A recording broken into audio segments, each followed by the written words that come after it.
ಶೇಪಲ್ಲಿ ಇರಬೇಕಿತ್ತು. ಇಲ್ಲೆರಡು ಇಟ್ಕೊಂಡಿದ್ದೀವಿ, ಇಲ್ಲಿ ಉದ್ದಕ್ಕೆ ಇಟ್ಕೊಂಡಿದ್ದೀವಿ.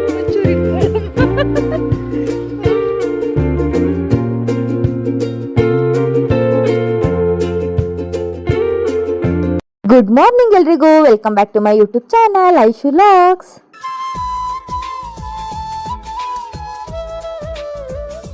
ಇವತ್ತು ನಾನು ಮಾರ್ನಿಂಗ್ ಇಂದ ಲಾಗ್ನ ಶುರು ಮಾಡಿದ್ದೀನಿ. ಹಾಗೆ ಸ್ವಲ್ಪ ಮನೆ ಕೆಲಸ ಇತ್ತು, ಅದನ್ನೆಲ್ಲ ಮುಗಿಸ್ಕೊಂಡು ಸ್ವಲ್ಪ ಹೊರಗಡೆ ಹೋಗ್ಬೇಕಾಗಿದೆ. ಯಾಕೆಂದ್ರೆ ಅಮ್ಮಂಗೆ ಸ್ವಲ್ಪ ಕಾಲು ನೋವಾಗ್ಬಿಟ್ಟಿತ್ತು. ಅದಕ್ಕೋಸ್ಕರ ಅದೇನು ಪ್ರಾಬ್ಲಮ್ ಆಗಿದೆ ಅಂತ ತೋರಿಸ್ಕೊಂಡು ಬರೋಕ್ಕೆ ಅಂತ ಮಂಡ್ಯ ಕರ್ಕೊಂಡು ಹೋಗ್ಬೇಕಾಗಿತ್ತು. ಹಾಗೆ ನೆನ್ನೆ ಉಗ್ದಿರೋಂಥ ಬಟ್ಟೆ ಎಲ್ಲ ಇತ್ತಲ್ಲ, ಅದನ್ನೆಲ್ಲ ಆಸ್ ಯೂಶುವಲ್ ಆಗಿ ಮಡ್ಚ್ಕೊಂಡು ಅವ್ರ ಬಟ್ಟೆ ಜಾಗಕ್ಕೆಲ್ಲ ಇಟ್ಬಿಟ್ರೆ ಏನೋ ಒಂದು ದೊಡ್ಡ ಕೆಲಸ ಮುಗ್ದಿರೋ ಥರ ಫೀಲ್ ಆಗ್ತಿರುತ್ತೆ. ಹಾಗೆ ನಾವಮ್ಮ ಕಿಚನಲ್ಲಿ ಎಲ್ಲ ತಿಂಡಿಗಳನ್ನ ಪ್ರಿಪೇರ್ ಮಾಡ್ಕೊಳ್ತಿದ್ರು. ಬನ್ನಿ ಏನು ಮಾಡಿದಾರೆ ನೋಡೋಣ. ಏನು ಮಸಾಲೆ ಎಲ್ಲ ಹಾಕ್ಸ್ಕೊಟ್ಟಿದ್ಯಮ್ಮ? ಮಾವಿನಕಾಯಿ ಚಿತ್ರಾನ್ನ. ಮಾವಿನಕಾಯಿ ಇದು ಅದು ಮಾವಿನಕಾಯಿ ಅಲ್ಲ, ತೆಂಗಿನಕಾಯಿ. ಮಾವಿನಕಾಯಿ ಚಿತ್ರಾನ್ನಕ್ಕೆ ಹಾಕ್ತಿದ್ದೀನಿ. ಸ್ಪೆಷಲ್ ಮಾವಿನಕಾಯಿ ಚಿತ್ರಾನ್ನ. ಮಾವಿನಕಾಯಿ ತಂದು 4 ದಿನ ಆಯ್ತು ಆಗ್ಲೇ. ನೆನ್ನೆನೋ ಮಾವಿನಕಾಯಿ ಚಿತ್ರಾನ್ನ ಮಾಡ್ತೀನಿ ಅಂತ ಮಾಡಲಿಲ್ಲ, ಮೊನ್ನೆನೋ ಮಾವಿನಕಾಯಿ ಚಿತ್ರಾನ್ನ ಮಾಡ್ತೀನಿ ಅಂತ ಮಾಡಲಿಲ್ಲ. ಅಷ್ಟು ಮೊನ್ನೆನೋ ತಂದಾಗಿಂದ ಹೇಳ್ತಾನೆ ಐತೆ, ಮಾಡ್ತಾನೆ ಇಲ್ಲ. ಇವತ್ತು ಫೈನಲಿ ಮಾವಿನಕಾಯಿಗೆ ಒಂದು ಗಳಿಗೆ ಕುಡಿ ಬಂದೈತೆ. ಮಾವಿನಕಾಯಿ ಚಿತ್ರಾನ್ನ ನಮ್ಮ ಮನೆ ಇವತ್ತು ತಿಂಡಿಗೆ. ಗ್ಯಾಸ್ ಕಲೈತೆ, ಅದು ಒಳಗಡೆ ತಲೆಯಾಗೈತೆ. ಅಲ್ಲಿ ಹೊರಗಡೆ ನಾನ್ ವೆಜ್ ಮಾಡಕ್ ಇಟ್ಕೊಂಡಿದ್ವಲ್ಲ, ಅತ್ತಾಗ ಬಂದಿರೋದು. ಗ್ಯಾಸ್ ಐತಾ ಇಲ್ಲ ಹೆಂಗೆ? ತುಂಬಾ ಐತಾ ಇನ್ನೊಂದು? ಇವತ್ತು ಹೋಗಿ ರೆಡಿ ಮಾಡಿಸ್ಕೊಬೋದನ್ನ. ಏನ ಇದು ಅಪ್ಪಂದು ಆಧಾರ್ ಕಾರ್ಡ್ ಕೊಟ್ಬಿಟ್ಟು ಗ್ಯಾಸ್ಗೆ. ಅದು ರೆಡಿ ಆಗಿಲ್ವಾ? ಮಾಡ್ಸಲ್ಬಿಡು. ಇನ್ನು ಕೆಲಸಗಳೈತೆ. ಅಮ್ಮನ್ನ ಆಸ್ಪತ್ರೆ ಬೇರೆ ಕರ್ಕೋಗ್ಬೇಕು. ನಮ್ಮ ಅಮ್ಮಂಗೆ ಕಾಲು ಸ್ವಲ್ಪ ನರ ಸ್ವೆಲ್ಲಿಂಗ್ ಆಗ್ಬಿಟ್ಟೈತೆ. ಪಾಪ ಕೆಲಸ ಮಾಡಿ ಮಾಡಿ ಮಾಡಿ ಮಾಡಿ ನಮಗೋಸ್ಕರ ತ್ಯಾಗ ಮಾಡಿರೋದಂತೆ ನಮ್ಮಮ್ಮ. ಅದಕ್ಕೆ ಇವಾಗ ಅಮ್ಮಂಗೂ ಸ್ವಲ್ಪ ಆಸ್ಪತ್ರೆ ತೋರಿಸ್ಕೊಂಡು ಮಂಡಿಗೆ ಹೋಗ್ಬೇಕು. ಯಪ್ಪ ಈ ಬಿಸಿಲಲ್ಲಿ ಎಲ್ಲಾರು ಹೋಗೋದು ಅಂದ್ರೆ ನನಗೆ ಮೇಲ ಕತ್ಕ ಉಳಿತದೆ. ಅದೇ ಕೇಸ್. ಈ ಕಡೆ ಹೆಂಗಾರ ಹೋಗ್ಬಿಡ್ಬೋದು, ಆ ಕಡೆಯಿಂದ ಬರ್ಬೇಕಾರೆ ಬಿಸಿಲು ಪ್ಲಸ್ ಬಸ್ ಎಲ್ಲ ಫುಲ್ ರಶ್. ಇದಕ್ಕೆ ಅರ್ಧ ಮಂಡಿಗೆ ಹೋಗ್ಬಿಟ್ಟು ಬೇಜಾರಾಗ್ತೈತೆ. ಕಾರಲ್ಲಾದ್ರೆ ಹೋಗಿ ಬಂದ್ಬಿಡ್ಬೋದು. ಅಯ್ಯಪ್ಪ ಮಾಮೂಲಿ ಅಂತೂ ಆಗಲ್ಲ. ಅದು ಏನು ಮಾಡಕ್ ಆಗಲ್ಲ. ಅದು ಏನಾರ ಜಾಸ್ತಿ ಬಿಟ್ಕೊಂಡು ಹೋಗ್ಬಿಟ್ರೆ, ಏನಾರ ಜಾಸ್ತಿ ಸ್ವೆಲ್ಲಿಂಗ್ ಆಗ್ಬಿಟ್ರೆ ಹಿಂಸೆ ಆಗುತ್ತೆ ಅಂತ ಅಂದ್ಬಿಟ್ಟು ಯಾವ್ದಾರ ನರ ಡಾಕ್ಟರ್ಗಳು ತೋರಿಸ್ಬೇಕು. ಇದೇ ಫಸ್ಟ್ ಟೈಮ್ ನಾವು ಈ ನರ ಡಾಕ್ಟರ್ಗಳು, ಈ ಕಣ್ಣಿನ ಡಾಕ್ಟರ್ಗಳು, ಆಮೇಲೆ ಇದೊಂದು ಮೂಗಿನ ಡಾಕ್ಟರ್ಗಳು ಎಲ್ಲ ಈ ತರದವಾಗೆಲ್ಲ ಹುಷಾರಿಲ್ಲದ್ರೆ ಹೋಗೋದು, ಒಂದು ಇನ್ಶೂರೆನ್ಸ್ ಬರೋದು. ಜ್ವರ ಇಲ್ಲಿವರೆಗೆ ಅಷ್ಟೇ ನೋಡಿದ್ದು. ಈಗ ಈ ತರ ಕಾಯಿಲೆಗಳೆಲ್ಲ ಗೊತ್ತಾಗ ಏನ್ ಗೊತ್ತಿಲ್ಲ. ಈಗೆಲ್ಲ ಮಂಡ್ಯದಲ್ಲಿರೋ ಎಲ್ಲಾ ಡಾಕ್ಟರ್ಗಳನ್ನು ನೋಡ್ತಾ ಇದ್ದೀವಿ ಇವಾಗ. ನಮಗೆ ಗೊತ್ತಿದ್ದು ಜ್ವರ ಡಾಕ್ಟರ್ ಒಬ್ರೇನೆ. ಅವ್ರ ಒಬ್ರ ಹತ್ರ ಹೋಗಿ ಅವ್ರು ಇಂಜೆಕ್ಷನ್ ಹಾಕ್ಸ್ಕೊಳ್ಳೋದ್ ಬಿಡ ಮಾತಾಡ್ಸ್ಕೊಂಡು ಬಂದ್ಬಿಟ್ಟೆ ಸಾಕಾಗಿತ್ತು. ಜ್ವರನೇ ಹೊಟ್ಟೋಗಿರೋದು ಅಷ್ಟರಲ್ಲಿ. ಈ ಕಡೆ ಹೋಗ್ಬೇಕಾದ್ರೆ ಜ್ವರ ಇರೋದು, ಆ ಕಡೆ ಬಸ್ ಹತ್ಕೊಂಡ್ಬಿಟ್ಟು ಜ್ವರ ಇರ್ತಿರ್ಲಿಲ್ಲ ನಿಮಗೆ. ಜಸ್ಟ್ ಅವ್ರು ಹೆಂಗಿದ್ದೀರಾ, ಏನು ಮನೆಯಲ್ಲ ಹೆಂಗೆ ಅಂತ ಕೇಳ್ಬಿಟ್ಟಿದ್ದು ಜ್ವರನೇ ಹೊಂಟೋಯ್ತಿತ್ತು ನಮಗೆಲ್ಲ.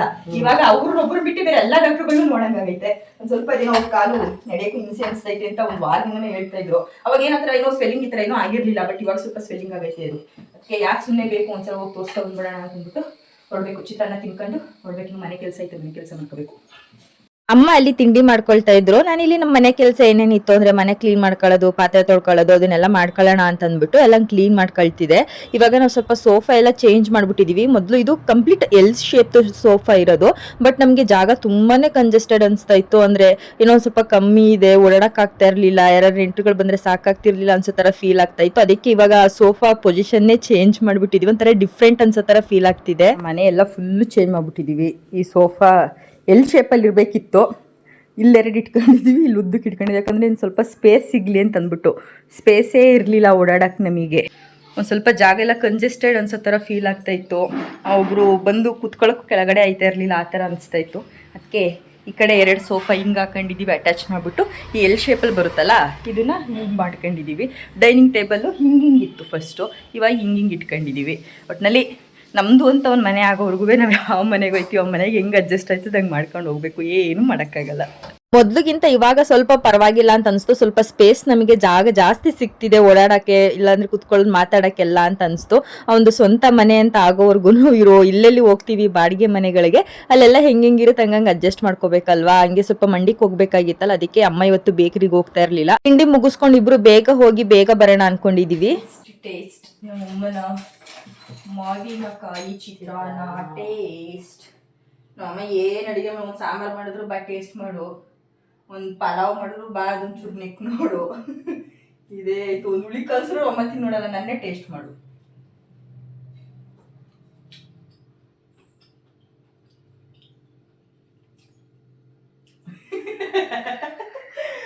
ಚೆನ್ನಾಗಿದೆ. ಒಂಚೂರು ನವಣ ಹಾಕು ಸಾಕು, ಸ್ವಲ್ಪ ಬೇಕಷ್ಟೇ. ಅಯ್ಯೋ ಮಾಡಿದೆಲ್ಲ ವೇಸ್ಟ್ ಆಗೋಯ್ತಲ್ಲಪ್ಪ, ಯಾರು ತಿನ್ನಲ್ಲಪ್ಪ ಅಂತ. ಸಾಕು ಸಾಕು ಕಲ್ಸೋನು. ನನಗೆ ಸಾಕ ಹಿಂಗೆ ಚೌಕ ನಮ್ಮ ಪಾಪಣಿ ಸರಿ ಹಂಗೈತೆ ಪಪ್ಪಾನಿ ಅವ್ನು ನಾವು ಮಾಡಿರೋದು ಯಾವ್ದೂ ಚೆನ್ನಾಗಿಲ್ಲ ಅಂತ ಹೇಳೋದೇ ಇಲ್ಲ ಸೂಪರ್ ಆಗೈತೆ ಮಮ್ಮಿ ಚೆನ್ನಾಗೈತೆ ಮಮ್ಮಿ ಬರ್ತೀನಿ ಅಂತ ಅಂತಾನೆ ಅವನೇ ರಜಕ್ಕೆ ಸೋಮವಾರ ಬರ್ತೀನಿ ಅಂತಾನೆ ಇನ್ನೂ ನಾನು ಬಂದಿಲ್ಲ ಅಷ್ಟೊಂದು ಬೇಡ ನಂಗೆ ಸ್ವಲ್ಪ ಮನೇಲಿ ನಮ್ಮಮ್ಮ ಏನೇ ಅಡುಗೆ ಮಾಡಲಿ ಏನೇ ತಿಂಡಿ ಮಾಡಲಿ ಅಲ್ವಾ ಅಥವಾ ಹೊಸ್ದಾಗಿ ಏನಾದರೂ ಟ್ರೈ ಮಾಡಿದ್ರು ಅಷ್ಟೇನೆ ಫಸ್ಟ್ ನನ್ನೇ ಕರಿಯೋದು ಬಾ ಟೇಸ್ಟ್ ನೋಡು ಅಂತ. ಅವತ್ತು ಅಷ್ಟೇ ತುಂಬ ದಿನ ಆಗಿತ್ತಲ್ಲ ಮಾವಿನಕಾಯಿ ಚಿತ್ರಾನ್ನ ಮಾಡಿ, ಅದಕ್ಕೆ ಟೇಸ್ಟ್ ಮಾಡು ಅಂತ ಹೇಳ್ತಾ ಇದ್ರು. ಹಾಗೆ ಇಬ್ರು ಕೂಡ ರೆಡಿಯಾಗಿ ಕುತ್ಕೊಂಡ್ವಿ. ನನ್ನ ತಮ್ಮ ಕೂಡ ತಿಂಡಿಗೆ ಅಂತ ಬಂದ. ಎಲ್ಲ ಸ್ವಲ್ಪ ಹಂಗೆ ಏನೋ ಮಾತಾಡ್ಕೊಂಡು ಒಂಚೂರು ಮಾತುಕತೆ ಅನ್ನೋದೆಲ್ಲ ಇರುತ್ತಲ್ವಾ, ನಮ್ಮ ಮನೇಲಿ ಸ್ವಲ್ಪ ನಾವು ಜಾಸ್ತಿ ಮಾತಾಡ್ತೀವಿ ಎಲ್ಲರೂ, ನಮಗೆ ಫ್ರೀ ಟೈಮ್ ಸಿಗೋದೇ ಕಷ್ಟ, ಅದಕ್ಕೋಸ್ಕರ ಹಂಗೆ ಮಾತಾಡ್ಕೊಂಡು ಹೊರಟ್ವಿ. ಸ್ವಲ್ಪ ಪಾರ್ಸಲ್ ಇದೆ, ರಿಟರ್ನ್ ಪಾರ್ಸಲ್ ಮೀಶೋದು. ಅದನ್ನ ಇವಾಗ ಬೇಕಿ ಕೊಟ್ಬಿಟ್ಟು ಮಂಡ್ಯಕ್ಕೆ ಹೋಗ್ಬೇಕು. ಬಿಸಿಲು ಇಲ್ಲೇ ತಗೊಂಡಿದ್ದೀನಿ ಛತ್ರಿನ. ಅಮ್ಮ 10 ಸಲ ಹೇಳದೆ ಛತ್ರಿ ತಗೋ ಅಂತ. ತಗೊಂಡಿಲ್ಲ ಅಂದ್ರೆ ಓಡಾಕ್ಬಿಡ್ತಿದೆ. ಇದು ಅಪ್ಪಾಜಿಗೆ ಕೊಟ್ಬಿಟ್ಟು ಹೋಗ್ಬೇಕು ಅಮ್ಮ.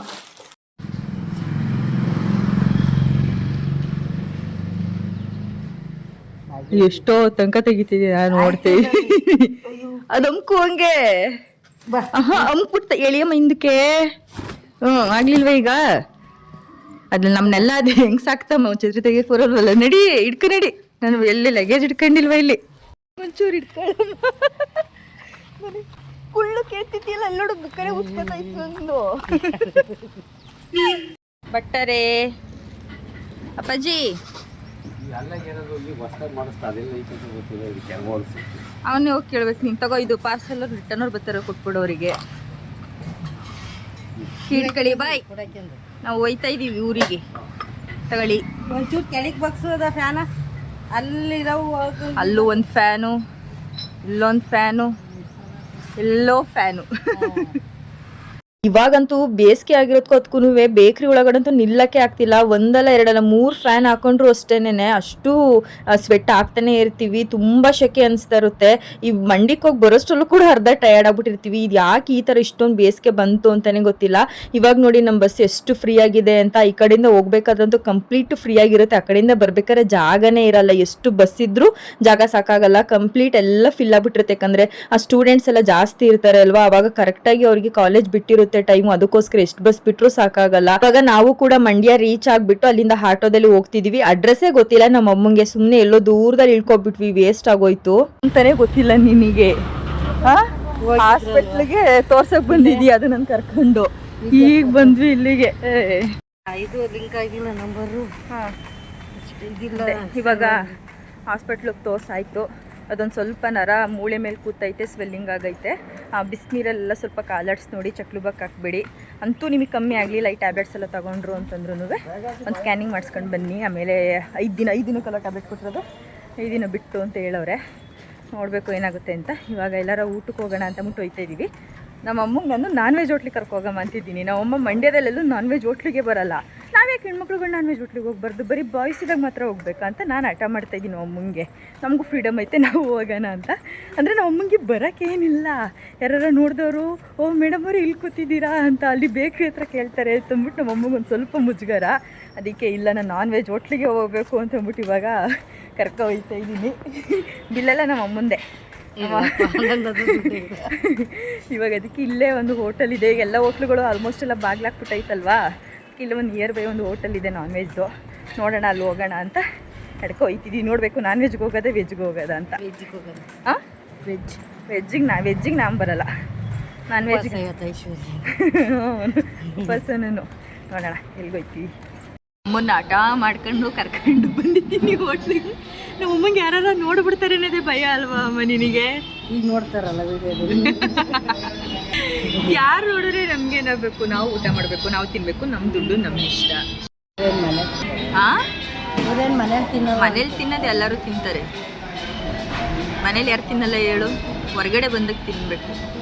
ನಮ್ಮ ಲೈಫ್ನ ನಾವು ಎಂಜಾಯ್ ಮಾಡಬೇಕು. ನಾವು ದುಡಿತಿದ್ದೀವಿ, ನಾವು ಕಷ್ಟಪಡ್ತಿದ್ದೀವಿ, ನಾವು ತಿನ್ನಬೇಕು. ಬೇರೆಯವ್ರು ಏನೋ ಅನ್ಕೋತಾರೆ ಏನೋ ಅದೆಲ್ಲ ಮ್ಯಾಟ್ರ್ ಆಗಲ್ಲ ಇಲ್ಲಿ ಅಲ್ವಾ? ನಮ್ಮ ಅಮ್ಮನಂತೂ ನಾನು ಅಲ್ಲಿ ಒಂದು ನಾನ್ ವೆಜ್ ಹೋಟ್ಲಿಗೆ ಕರ್ಕೊಂಡು ಹೋಗೋಷ್ಟಕ್ಕೆ ಇದೆಷ್ಟು ಸಲ ಹಿಂಸೆ ಮಾಡಿದೀನಿ ಗೊತ್ತಾ, ಬರಲ್ಲ ಅಂತಾನೆ ಹೇಳ್ತಾ ಇದ್ರು. ಫೈನಲಿ ಹಿಂಗೋ ಮಾಡಿ ಕರ್ಕೊಂಡೋಗಿ ಊಟ ಎಲ್ಲ ಮುಗಿಸ್ಕೊಂಡು ಮತ್ತೆ ಆಟೋ ಹಿಡ್ಕೊಂಡು ಬಸ್ ಸ್ಟ್ಯಾಂಡಿಗೆ ಬಂದ್ವಿ. ಅಲ್ಲಿ ಸ್ವಲ್ಪ ಡಾಕ್ಟರ್ ಹಿಂಗೆಲ್ಲ ಹೇಳಿದ್ದಾರೆ, ಮತ್ತೆ ಇನ್ನೊಂದ್ಸಲ ನೋಡೋಣ, ಎಕ್ಸ್ರೇ ಮಾಡಿಸ್ಬಿಟ್ಟು ನೋಡೋಣ ಅಂತಂದ್ರು. ಸರಿ ಆಯ್ತು ಅಂತಂದ್ಬಿಟ್ಟು ಆ ಬಸ್ ಸ್ಟ್ಯಾಂಡಿಗೆ ಬಂದ್ವಿ. ಆಲ್ಮೋಸ್ಟ್ ಇವಾಗ ನೋಡಿ ಬಸ್ ಸ್ಟ್ಯಾಂಡ್ ತೋರಿಸ್ತೀನಿ ಎಷ್ಟು ರಶ್ ಆಗಿದೆ ಅಂತಂದ್ಬಿಟ್ಟು. ಎಲ್ಲಾ ಬಸ್ಗಳು ತುಂಬ್ಕೊಬಿಟ್ಟಿರ್ತವೆ ಮಾತ್ರ. ಅಲ್ಲಿಂದ ಹೆಂಗೋ ಬೇಗ ಸ್ವಲ್ಪ ಬಸ್ ಬಂತು, ಆದ್ರೆ ನಿಂತ್ಕೊಂಡೇ ಬಂದಿದ್ದು ಊರವರೆಗಂತೂ. ಬಂದ್ಬಿಟ್ಟು ಸ್ವಲ್ಪ ಹೊತ್ತು ರೆಸ್ಟ್ ಮಾಡಿ ಆಮೇಲೆ ಬೇಕ್ರಿಗೆ ಹೋದೆ. ಯಾಕೋ ಸ್ವಲ್ಪ ಕಾಫಿ ಕುಡಿಬೇಕಾಗಿತ್ತು, ಮತ್ತೆ ಬಂದ್ ತಿನ್ಬೇಕು ಅಂತ ಅನ್ಸ್ತಿತ್ತು ನನಗೆ. ಅದಕ್ಕೆ ಬೇಕ್ರಿಗೆ ಹೋಗ್ಬಿಟ್ಟು ಅಲ್ಲೇ ಕಾಫಿ ತಗೊಂಡು ಬಂದ್ ತಿಂತಾ ಇದ್ದೆ. ಹಾಗೆ ಸ್ವಲ್ಪ ಪಾರ್ಸಲ್ ಕೂಡ ಬಂದಿತ್ತು ಮೀಶೋ ಇಂದ, ಅದನ್ನೆಲ್ಲ ತಗೊಂಡ್ ಬರೋಣ ಅಂತ ಅಂದ್ಬಿಟ್ಟು ಹೋಗಿದೆ. ಇತ್ತೀಚೆಗೆ ನಾನಂತೂ ಸ್ವಲ್ಪ ಬೇಕ್ರಿಗೆ ಬರೋದೇ ಕಮ್ಮಿ ಮಾಡ್ಬಿಟ್ಟಿದೀನಿ. ಯಾಕೆ ಅಂತಂದ್ರೆ ಶೆಕೆ ನಂಗೆ ಆಗ್ತಿಲ್ಲ, ಒಂದ್ ಸ್ವಲ್ಪ ಜಾಸ್ತಿ ಸುಸ್ತಾಗೋ ತರ ಫೀಲ್ ಆಗ್ತಿರುತ್ತೆ. ಅದಕ್ಕೆ ಮನೇಲಿ ಏನ್ ಕೆಲಸ ಇರುತ್ತೆ ಅಷ್ಟೇ ಮಾಡ್ಕೊಂಡು ಮನೇಲಿ ಇರ್ತೀನಿ. ಯಾವಾಗ್ಲಾರು ಅಪರೂಪಕ್ಕೆ ಹೋಗ್ಬೇಕು ಅಂತ ಅನ್ಸೋದು ಮಾತ್ರ ಬೇಕ್ರಿಗೆ ಹೋಗಿ ಒಂದ್ 5 ನಿಮಿಷ ಇದ್ಬಿಟ್ಟು ಅಷ್ಟೇ ವಾಪಸ್ ರಿಟರ್ನ್ ಮನೆಗೆ ಬಂದ್ಬಿಡ್ತೀನಿ. ನಿಜವಾಗ್ಲೂ ನಮ್ಮ ಅಪ್ಪಂಗೂ ಅಷ್ಟೇ ಆಗ್ತಾ ಇಲ್ಲ, ಅವ್ರಿಗೂ ತುಂಬಾ ಶೆಕೆ ಅಂತ ಅನ್ಸ್ತಿರುತ್ತೆ. ಬಟ್ ಏನು ಮಾಡೋಕ್ಕಾಗಲ್ಲ, ಕೆಲಸ ಮಾಡ್ಲೇಬೇಕಲ್ವಾ. ಹಂಗೆ ಮನೆಗೆ ಬಂದೆ, ಟೆರಸ್ ಮೇಲೆ ಸ್ವಲ್ಪ ಬಟ್ಟೆ ಎಲ್ಲ ಒಣಗಾಗ್ತಿದೆ. ಇವಾಗ ಡೈಲಿ ಎಲ್ಲರೂ ಸ್ನಾನ ಮಾಡೋದ್ರಿಂದ ಡೈಲಿ ಬಟ್ಟೆ ಬೀಳ್ತಾ ಇರುತ್ತೆ. ಡೈಲಿ ಒಂದೊಂದು ಟ್ರಿಪ್ ವಾಷಿಂಗ್ ಮಿಷಿನ್ ಹಾಕ್ಬಿಟ್ಟು ಇಷ್ಟಿಷ್ಟೇ ಬಟ್ಟೆಗಳು ಒಣಗಾಕೋದು ಎತ್ಕೊಳ್ಳೋದು, ಇದೇ ರೀತಿ ಮಾಡ್ತಿದ್ದೀನಿ. ಇವಾಗ ಮೈಂಡ್ ಸೆಟ್ ಹೆಂಗಾಗ್ಬಿಟ್ಟಿದೆ ಅಂತಂದ್ರೆ ಪಕ್ಕದಲ್ಲೇ ಇದ್ರೂ ಕೂಡ ಕಣ್ಣಿಗೆ ಕಾಣಿಸ್ತಾ ಇರಲ್ಲ, ಎಲ್ಲ ನುಡ್ಕತರ ಆಗ್ಬಿಟ್ಟಿದೆ. ಇವಾಗ ಕಾಫಿ ಪುಡಿಯಲ್ಲಿ ನನಗೆ ಪಕ್ಕದಲ್ಲೇ ಇದೆ, ಆದ್ರೆ ಎಲ್ಲೋಯ್ತು ಅಂತ ಸರ್ಚ್ ಮಾಡ್ತಿದ್ದೀನಿ.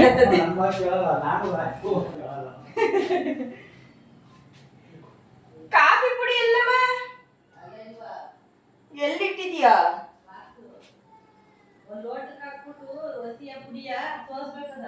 ಗೊತ್ತು ಸೋಸ್ ಇಲ್ಲೇ ಇಟ್ಕೊಂಡು ಎಲ್ಲೆಲ್ಲೋ ಹುಡುಕ್ತಾ ಇದೀನಿ. ನನಗೆ ನಗು ಬಂದ್ಬಿಡ್ತು, ಅಲ್ಲಿ ಪಕ್ಕದಲ್ಲಿ ಇದ್ಕೊಂಡು ಇಷ್ಟೊಂದೆಲ್ಲ ಹುಡುಕುದ್ನಲ್ಲ ಅಂತ. ನಿಮಗೆ ಸ್ವಲ್ಪ ಕಟ್ ಮಾಡಿ ಹಾಕ್ತೆ ಅಷ್ಟೇ. ಎಷ್ಟು ಒಂದು 5 ನಿಮಿಷ ಹುಡುಕಿದ್ದೀನಿ ನಾನಂತೂ ಸುತ್ತ. ಆಮೇಲೆ ನಮ್ಮ ಅಪ್ಪಂಗೆ ಒಂದು ಗ್ಲಾಸ್ ಕಾಫಿ ಕಾಯಿಸ್ಕೊಟ್ಬಿಟ್ಟು ನಮ್ಮ ಅಪ್ಪನ ಜೊತೆ ಕುತ್ಕೊಂಡು ಅದು ಇದು ಅಂತೆಲ್ಲ ಹರಟೆ ಹೊಡಿತಾ ಇದ್ದೆ. ನಮ್ಮ ಮನೆಗೆ ಸ್ವಲ್ಪ ಟೈಮ್ 1 ಅವರ್ 2 ಅವರ್ ಎಲ್ಲರೂ ಒಬ್ಬೊಬ್ರು ರೆಸ್ಟ್ಗಳನ್ನ ಎಕ್ಸ್ಚೇಂಜ್ ಮಾಡ್ಕೊಳ್ತಿರ್ತಾರೆ. ಅಂದ್ರೆ ಬೆಳಿಗ್ಗೆ ನನ್ನ ತಮ್ಮ ರೆಸ್ಟಿಗೆ ಬರ್ತಾನೆ, ಮಧ್ಯಾಹ್ನ ನಮ್ಮ ಅಮ್ಮ ರೆಸ್ಟಿಗೆ ಬರ್ತಾರೆ, ಸಂಜೆ ಅಪ್ಪ ಬೇಗ ಎಲ್ಲ ಕೆಲಸ ಮುಗ್ಬಿಟ್ಟು ರೆಸ್ಟಿಗೆ ಬರ್ತಾರೆ. ಈ ರೀತಿ ಹೊಸ ಅವ್ರವ್ರ ರೆಸ್ಟ್ಗಳನ್ನ ತಗೊಳ್ತಿರ್ತಾರೆ. ಹಾಗೆ ಇವತ್ತು ಸಂಜೆ ಏನಾದ್ರೂ ಸಾಂಬಾರ್ ಮಾಡ್ಕೊಳ್ಳೋಣ ಅಂತ ಅಂದ್ಬಿಟ್ಟು ಸಾಂಬಾರ್ ಮಾಡ್ಕೊಂಡೆ. ತುಂಬಾ ದಿನ ಆದ್ಮೇಲೆ ನಾನು ವಾಯ್ಸ್ ಓವರ್ನ ಕೊಡ್ತಿದ್ದೀನಿ, ಡೈರೆಕ್ಟ್ ಕಾನ್ವರ್ಸೇಷನ್ ಮಾಡ್ತಿದ್ದೆ.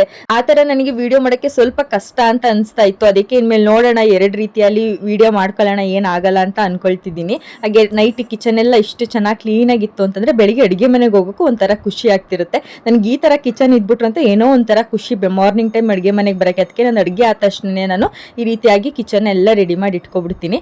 ನೈಟ್ ಊಟ ಎಲ್ಲ ಮುಗಿಸ್ಕೊಂಡು ಅದು ಜಡೆ ಹಾಕ್ಬಿಟ್ಟಿದ್ನಲ್ಲ ಅದನ್ನೆಲ್ಲ ಬಿಚ್ಬಿಟ್ಟು ಕೂದಲು ಕಟ್ಕೊಂಡು ಮಲ್ಕೊಳ್ಳೋದು ಅಷ್ಟೇ. ಇವತ್ತಿಗೆ ಈ ಲಾಗ್ ಇಷ್ಟೇ ಫ್ರೆಂಡ್ಸ್. ತುಂಬ ದಿನ ಆದ್ಮೇಲೆ ಈ ಥರ ವಿಡಿಯೋ ಮಾಡಿದ್ದೀನಿ. ನಿಮ್ಗೆ ಏನಾದ್ರು ಇಷ್ಟ ಆಯಿತು ಅಂತಂದರೆ ನನ್ನ ಚಾನಲ್ನ ಸಬ್ಸ್ಕ್ರೈಬ್ ಮಾಡ್ಕೊಳ್ಳಿ, ಲೈಕ್ ಶೇರ್ ಕಮೆಂಟ್ ಮಾಡಿ, ಹೀಗೆ ನನ್ನ ಸಪೋರ್ಟ್ ಮಾಡಿ. ನೆಕ್ಸ್ಟ್ ಒಂದು ಹೊಸ ವಿಡಿಯೋ ಜೊತೆ ನಿಮ್ಮ ಮುಂದೆ ಬರ್ತೀನಿ. ಟೇಕ್ ಕೇರ್, ಬಾಯ್.